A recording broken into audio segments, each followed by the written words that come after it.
Puji Tuhan, memandang seperti Tuhan memandang. Ya, kita tahu bahwa Samuel, sekali bernabi yang besar, bisa salah melihat, bisa salah berprasangka dalam memilih calon raja. Kejadian ini terjadi ketika Samuel diutus untuk mengurapi Daud, dan dia waktu itu belum tahu siapa yang harus dia urapi. Karena Saul gagal menjadi raja pilihan Tuhan. Nah, kita akan belajar hari ini sebenarnya sikap apa yang harus kita ambil, keputusan apa yang kita ambil supaya kita tidak mengulang kesalahan-kesalahan yang terjadi seperti yang sudah dicatat dalam Alkitab. Itu sebelumnya kita akan lihat dalam dunia ini ada satu falsafah. Ini dalam satu suku atau bagian tertentu di Indonesia ini ada satu prinsip atau falsafah yang dikenal dengan nama bibit, bebet, bobot. Mungkin ini bukan sesuatu yang baru, sesuatu yang lazim, sudah sering kita dengar. Saya ingin sedikit mengulas tentang ketiga hal ini. Ada yang disebut dengan bibit, bebet, bobot. Biasanya ini menjadi satu patokan ketika seseorang hendak mencari pasangan atau mencari menantu atau menyetujui seseorang untuk menjadi masuk dalam keluarganya.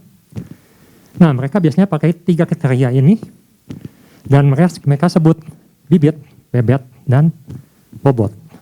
Apa itu bibit? Katanya, ini sesuai yang saya baca di artikel Kompas, dikatakan katanya bibit itu adalah latar belakang keturunan calon. Apakah ini penting? Latar belakang. Atau mungkin sebagian di kita menganggap tidak penting. Kalau menurut saya ini penting. Mengapa? Karena sejarah membuktikan bibit atau latar belakang keturunan ini penting ternyata. Pernah dicatat, ada satu penelitian tentang 2 keturunan. Yang satu keturunan hamba Tuhan, yang satu keturunan penjahat.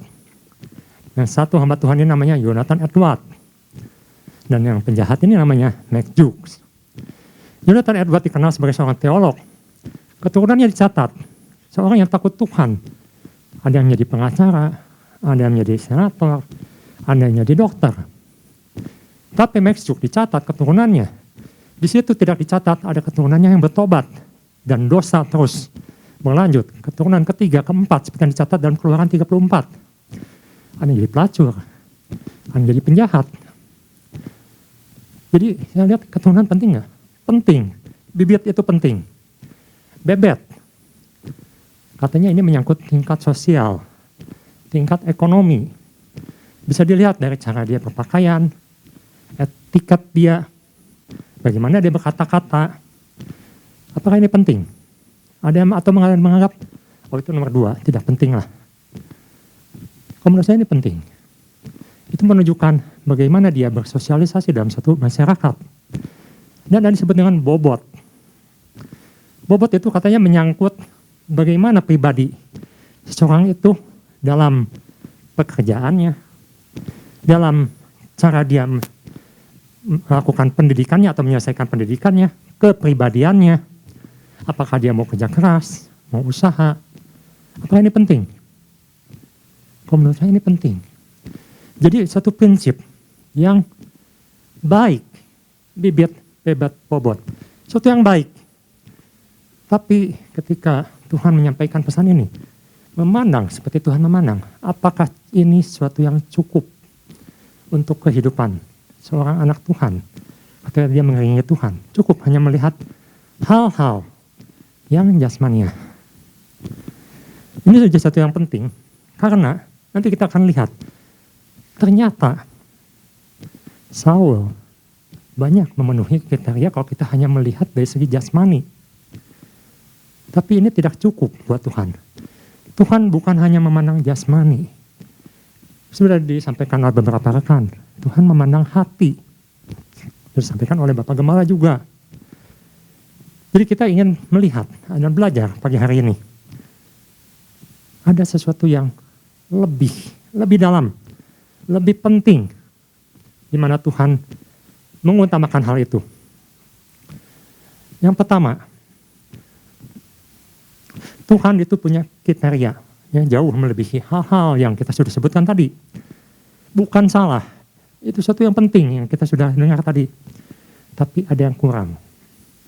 Yang pertama, saya mendapatkan, ini juga saya dapatkan dari hasil dari pembicaraan atau diskusi dengan teman-teman selama Komsel. Banyak saya dapatkan di situ. Yang pertama, supaya kita bisa memandang seperti Tuhan memandang, yang pertama, jangan fokus pada manusia. Manusia itu bisa berarti diri sendiri, bisa teman kita, bisa atasan kita, bisa keluarga kita, semua yang berhubungan dengan manusia. Tadi ketika awal saya katakan ada bibit, ada bebek, ada bobot. Itu semua adalah hal-hal yang menyangkut manusia. Tapi kita belajar, kita lihat. Mengapa orang sekali Saul bisa gagal dalam memenuhi panggilan Tuhan dalam hidupnya. Sehingga ia harus diganti oleh Daud. Yang Tuhan katakan, orang ini berkenan kepadaku. Kalau kita lihat, suatu pandangan seperti ini saya banyak pakai Saul. Ibu bapak jangan bosan karena kita akan lihat satu kualitas lain dari Saul. Mungkin kita lebih banyak melihat sisi negatif. Betul, Saul itu banyak sisi negatifnya. Termasuk dalam akhir hidupnya dia memanggil arwah, kedukun, orang tenung. Suatu titik nadir dalam hidup dia. Di mana dia sempat membunuh atau menghabisi semua orang-orang tenung. Tetapi dalam akhir hidupnya dia malah ke arah sana. Kita lihat di sini, suatu pandangan yang hanya melihat segi jasmani saja, itu sangat berbahaya. Seorang saudara kita di Komsel mengatakan, ini menyangkut humanisme. Apa itu humanisme? Humanisme adalah suatu filsafat atau suatu pemikiran yang mengedepankan nilai-nilai dan kedudukan manusia serta menjadikannya sebagai kriteria utama dalam segala hal. Jadi semua yang menyangkut tentang manusia itu ada satu yang terpenting. Itu satu prinsip dalam humanisme. Dan ini dilakukan oleh orang Israel. Ketika orang Israel meminta raja, dikatakan di situ, mereka menginginkan seorang raja seperti bangsa-bangsa lain. Sesuatu yang bisa dilihat, bisa diabdikan secara fisik, bisa memimpin secara fisik, ada yang disebut dengan raja, ada disebut dengan istana, semua itu adalah hal-hal fisik. Ini menjadi satu perenungan buat kita dalam kehidupan kita dan juga gereja. Apakah ini menjadi utama dalam kehidupan? Karena kita bisa lihat, secara humanisme, Saul itu seorang yang sukses, orang yang hebat. Dikatakan sebelum Samuel mengurapi Daud, kalau kita lihat beberapa pasal sebelumnya, di situ dikatakan Saul membebaskan orang Israel dari penindasan orang Filistin. Di situ dikatakan ada kepahlawanan Saul. Orang Filistin menjadi terganggu, menjadi takut karena orang Israel mempunyai raja sekarang yang memimpin. Dan raja ini dikatakan seorang pahlawan. Nanti kita akan lihat ayatnya. Ada ayat yang mengatakan Saul itu seorang pahlawan, seorang yang sukses dalam memimpin rakyat Israel melawan musuhnya. Dan dikatakan juga Saul itu adalah pilihan. Dikatakan dia secara jasmani satu kepala lebih tinggi dari orang rata-rata di Israel saat itu. Dia punya keunggulan, dia punya kepemimpinan, dia punya sesuatu yang baik. Sayang, sesuatu yang baik ini tidak berlangsung lama. Kita bisa lihat di sini, ketika seorang hanya fokus pada segi jasmania atau manusia, di situ selalu tidak akan bertahan lama. Kita lihat sebenarnya Saul ini dipilih dari suku yang kecil. Itu pengakuannya sendiri. Suku Benyamin, suku yang terkecil. Di sini bukan artinya orangnya kecil-kecil. Dikatakan suku Benyamin itu banyak pahlawan, bahkan bisa memakai umban pakai tangan kiri, pahlawan yang luar biasa. Dan dikatakan di situ, dipilihlah melalui undian Saul dari suku Benyamin, suku yang jumlah orangnya paling sedikit, karena dosa yang mereka lakukan saat masa lalu, dosa seksual dan melawan Tuhan. Dan dari suku yang terkecil ini dipilihlah, dikatakan di situ marga yang terkecil, suku Kis. Dan dikatakan disitulah Saul muncul. Dan dia katakan, siapakah aku ini? Sehingga dipilih Tuhan. Jadi kita lihat ada sifat-sifat yang baik di awal. Ketika Saul dipilih menjadi pilihan untuk menjadi Raja Israel. Nah, tetapi kita akan lihat ada sesuatu yang menarik yang Saul lakukan hanya tidak langsung lama. Dikirakan mungkin ada yang menafsirkan 2-3 tahun dia menjadi raja, hatinya berubah. Kita akan lihat di 1 Samuel pasal 15 ayat 15. Jadi Tuhan itu ingin menunjukkan pada kita bahwa ketika seorang memfokuskan yang utama itu adalah sisi manusia, kemanusiaan manusia, humanis, itu akan sangat berbahaya. Dan sejarah dan juga Alkitab membuktikan hanya membawa kegagalan. 1 Samuel pasal 15 ayat 15. Saul menjawab, semuanya itu dibawa daripada orang Amalek, sebab rakyat menyelamatkan kambing domba dan lembu-lembu yang terbaik dengan maksud untuk mempersembahkan korban kepada Tuhan Allahmu. Tetapi selebihnya telah kami tumpas. Di sini ada perkataan, saya berikan yang terbaik. Untuk siapa? Untuk Tuhan. Jadi kalau kita katakan apakah Saul bukan orang yang baik, tanda kutip, dia orang baik. Dia katakan, saya kerja untuk Tuhan. Kita lihat selanjutnya, ayat 20. 1 Samuel 15 ayat 20. Lalu kata Saul kepada Samuel, aku memang mendengarkan suara Tuhan. Aku mendengarkan suara Tuhan. Dan mengikuti jalan yang telah disuruh Tuhan. Aku mengikuti jalan yang disuruh Tuhan kepadaku. Dan aku membawa Agag, raja orang Amalek. Tetapi orang Amalek itu sendiri telah kutumpas. Ini adalah alasan-alasan Saul yang menyatakan kepada Samuel. Ayat 21.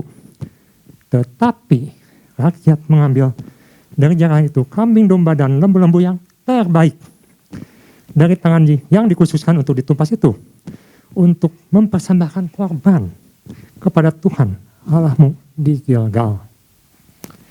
Kita lihat ini, baik secara manusia, belum tentu baik, belum tentu benar di mata Tuhan. Kita sering melakukan seperti Saul, Tuhan, saya sudah melayani Tuhan. Tuhan, saya mempersembahkan untuk Tuhan. Nah, yang jadi masalah, apakah benar demikian? Saul selalu memberikan yang baik pada rakyatnya. Kalau kita lihat, seperti di 1 Samuel pasal 15 ayat 24 di situ terlihat bahwa Saul itu melakukan semuanya. Dia termasuk raja yang cukup loyal.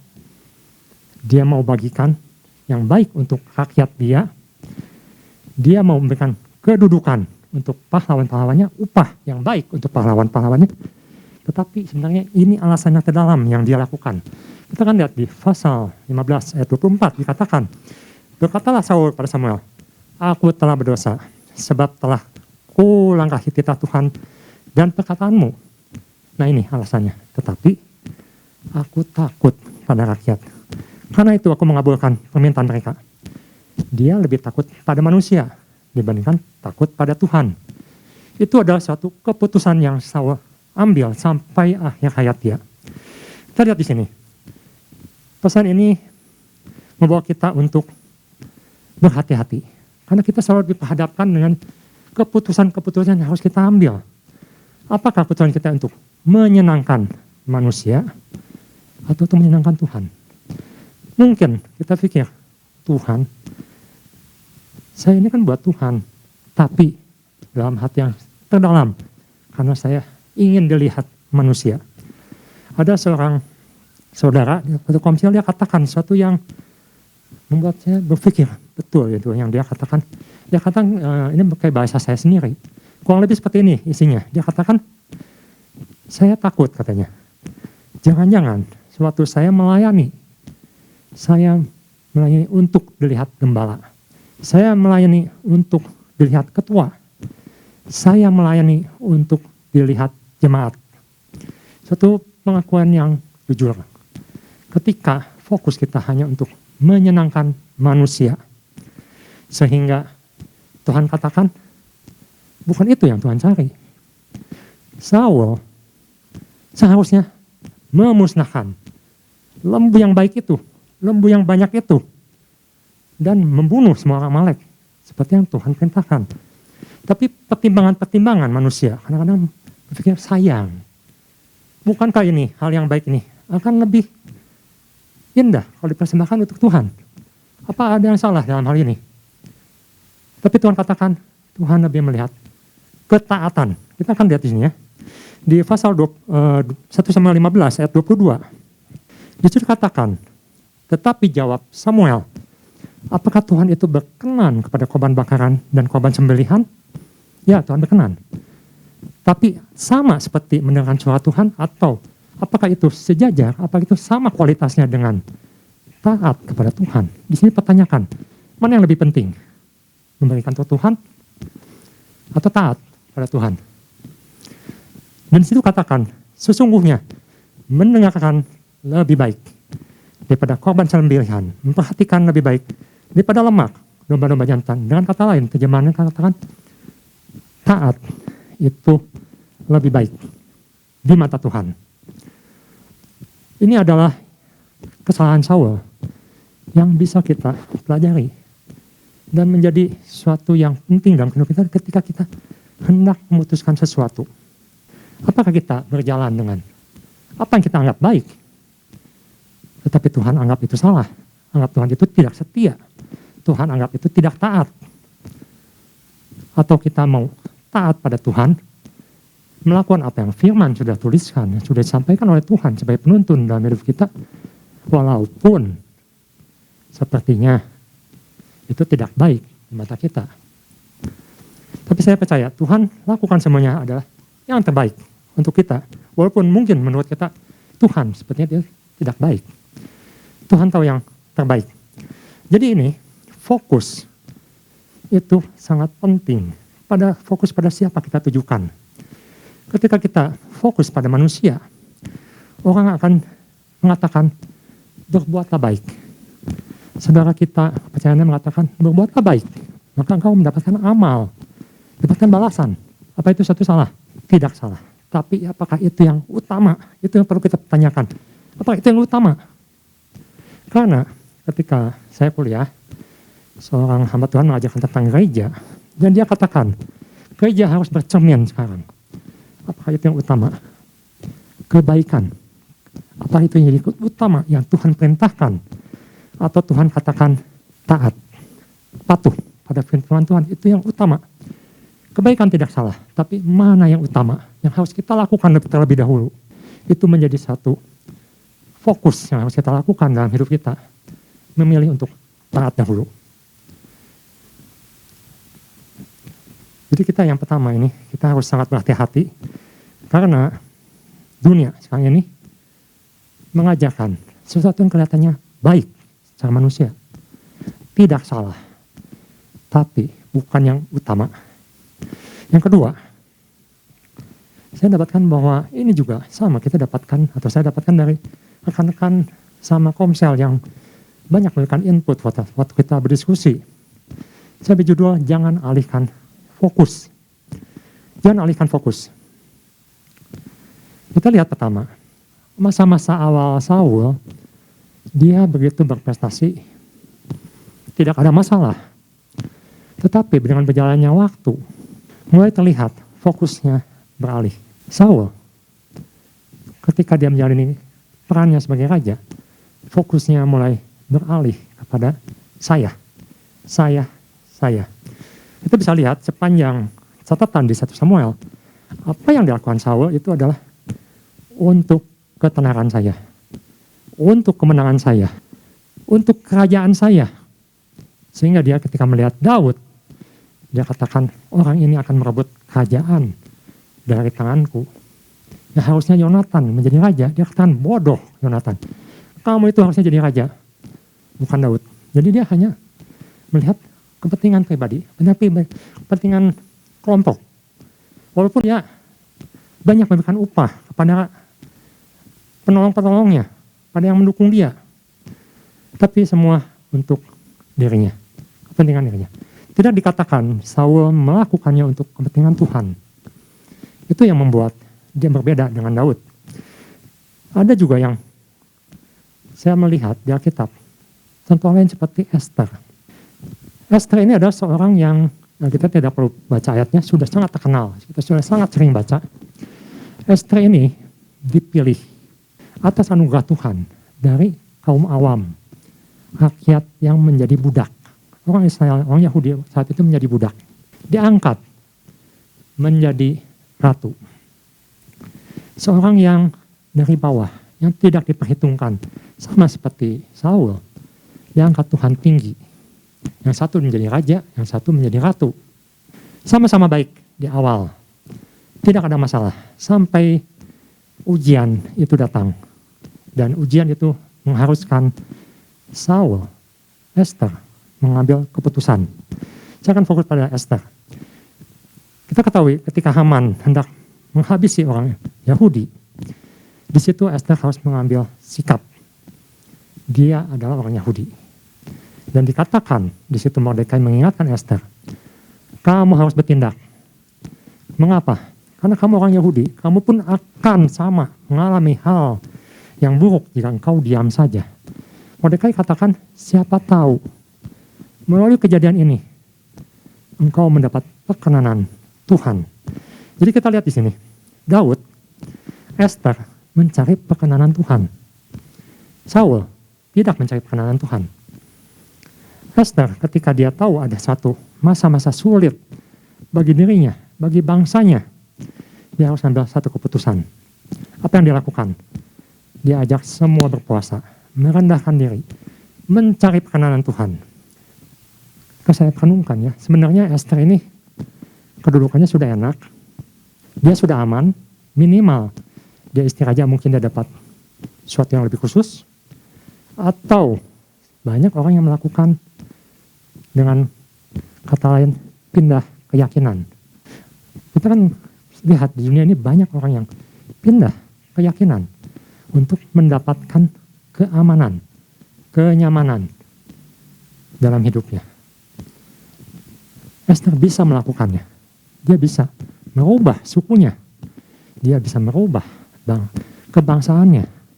Tapi Mordekai katakan, kalau kau tidak melakukan, Tuhan akan pakai orang lain untuk melakukannya. Dan Esther ambil keputusan, saya akan melakukan.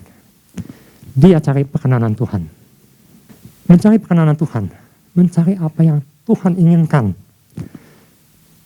Dikatakan Esther itu disukai oleh semua orang. Dia bukan orang yang boleh dikatakan bukan seorang yang ketika orang melihat diacuhkan. Dia bisa menyenangkan atasannya. Dia taat pada Mordekai. Dia menyenangkan hati raja. Jadi saya lihat Esther ini menjadi satu sifat. Dia mencari perkenanan raja. Di sini maksudnya raja duniawi. Dia mencari perkenanan raja. Sesuatu yang luar biasa. Karena di situ Esther mempunyai saingan yang sangat banyak. Ratusan perempuan dibawa untuk raja pilih. Tapi mengapa dia terpilih? Ada anugerah Tuhan. Ada perkenanan raja. Itu yang dia cari. Perkenanan raja. Bagi kita sebagai orang percaya, pertanyaannya, apakah kita juga mencari perkenanan raja? Saya, ibu, bapak, saudara. Apakah kita mencari perkenanan raja? Atau perkenanan manusia? Ketika, saya mengingat ketika Elisa dan bujangnya Gehazi saat itu, bujangnya ketakutan karena dikepung oleh pengawal-pengawal atau tentara raja. Kelihatannya Elisa tenang-tenang saja. Dan dia katakan, Gehazi, lihat, yang menyertai kita lebih banyak daripada mereka. Dan Tuhan bukakan mata Gehazi dan dia melihat, oh benar, Tuhan tidak diam, Tuhan tidak, maksudnya Tuhan tidak membiarkan umatnya begitu saja. Di pelajaran ini kita lihat bahwa Esther punya iman. Esther ingin memperkenan raja. Dan dia ingin perkenan Tuhan dengan cara apa? Mencari perkenanan Tuhan, puasa, doa. Dan kita lihat Tuhan jawab, Tuhan bela. Dan ada kemenangan ketika orang berjalan bersama Tuhan. Pertanyaannya lagi, apakah ini cukup sampai di situ? Apakah kita cukup puas dengan kemenangan yang Tuhan berikan, dengan perkenanan Tuhan ini? Apakah itu disebut dengan perkenanan Tuhan? Mari kita lihat di Matius pasal 26 ayat 53 sampai 54. Matius pasal 26 ayat 53 sampai 54. Atau kau sangka ini adalah Yesus mengatakan di Getsemani bahwa aku tidak dapat berseru pada Bapakku supaya ia segera mengirim lebih dari 12 pasukan malaikat membantu aku. Ayat 54. Jika begitu, bagaimanakah akan digenapi yang tertulis dalam kitab suci yang mengatakan bahwa harus terjadi demikian. Ada satu langkah yang lebih mulia yang selaras dengan keinginan Tuhan. Kita lihat tadi, Gehazi hanya sebatas melihat. Tetapi Yesus tunduk, Yesus taat kepada rencana Tuhan. Yesus melihat, inilah yang Tuhan inginkan. Inilah yang Tuhan rencanakan dalam hidupnya yang harus dia lakukan. Jadi ini satu langkah yang lebih jauh lagi. Bukankah Tuhan memberikan pada kita pesan atau visi di tahun ini memandang jauh, lebih jauh ke depan. Esther bisa memandang jauh lebih ke depan, mengesampingkan kepentingan pribadinya. Yesus pun sama di sini. Yesus memandang jauh lebih ke depan. Dengan cara apa? Dengan cara taat. Lebih suka taat, lebih suka menderita dibandingkan mengalami kemuliaan, kemenangan. Yesus akan dimuliakan, tapi saat itu dia memilih untuk menderita. Dia memilih untuk taat perintah Bapa. Kedua hal ini boleh menjadi perenungan untuk kita.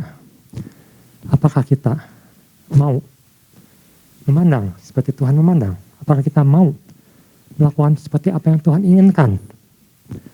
Jadi yang pertama, jangan fokus pada manusia. Itu adalah kesalahan terbesar Saul. Dan kita jangan ulangi kesalahan Saul yang terbesar ini. Dan yang kedua adalah jangan alihkan fokus. Kita terus fokuskan mata kita kepada Tuhan dan mengikuti apa yang Tuhan inginkan. Kita belajar taat untuk apa yang Tuhan inginkan dalam hidup kita dan ambil keputusan yang tepat. Kayaknya sekian firman Tuhan. Tuhan Yesus memberkati.